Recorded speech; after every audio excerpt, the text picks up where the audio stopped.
ہر ایک ملک کا قانون ہے اور اس قانون کے تحت جیسے آج جو یہ اس واقعہ کی بات کر لیں کہ آج کے مسلمان کی کیا ڈیوٹی بنتی ہے اگر وہ ایسی بات سنیں تو اس کو کیا قانون کے دائرے کے اندر رہ کر قانون ہے وہ قانون اسے ڈیل کرے گا تو یا کہ اس کو خود جو ہے وہ فیصلہ اس کے مطابق اگر خدا نخواستہ معاذ اللہ کوئی شخص آقا صلی اللہ علیہ وسلم کی توہین کرتا ہے یا اللہ تعالیٰ جل شانہ کی توہین کرتا ہے قرآن پاک کی توہین کرتا ہے اس طرح کا واقعہ سامنے آ جاتا ہے تو معاشرے کے اندر جو افراد ہیں ان کو اس پر کیا کرنا چاہیے یہ ایک مسئلہ ہے یعنی قانون تو ہے اس قانون کی تنفیذ یا امپلیمنٹیشن جو ہے وہ کیسی ہوگی یہ سوال رہتا ہے ابھی اس سلسلے میں یہ گزارش ہے کہ اسلام کی جتنی حدود ہیں سزائیں ہیں تعزیرات ہیں ان سب کے لیے نظام ہے اور نظام اسلام نے یہ مقرر کیا ہے کہ یہ تمام امور جو ہیں یہ عدالت جج اور امراء حکام یعنی حکام جو ہیں یعنی امیر مسلمانوں کا امیر ہو اور حکام جن کے ہاتھ میں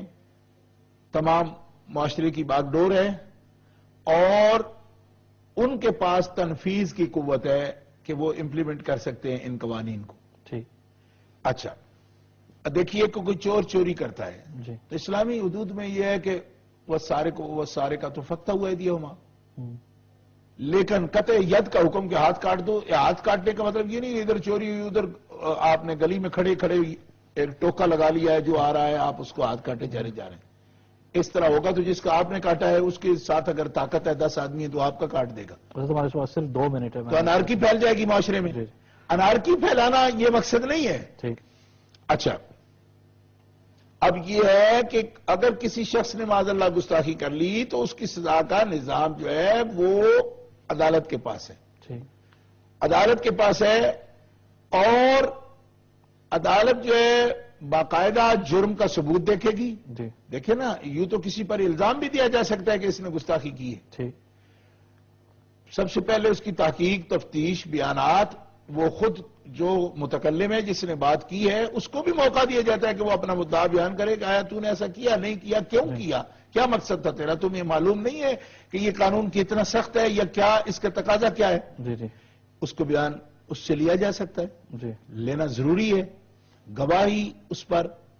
شہادتوں کا نظام ہے پورے کا پورا اس پر جرا ہوگی پوری مکمل جرم کے ثبوت کے طور پر ثابت ہونے پر جرم جو ہے مکمل طور پر اگر جرم ثابت ہو گیا اس صورت میں یہ سزائیں ہیں جو عدالت نافذ کرتی ہے اس کے لیے یہ کبھی اسلام کی اجازت نہیں ہے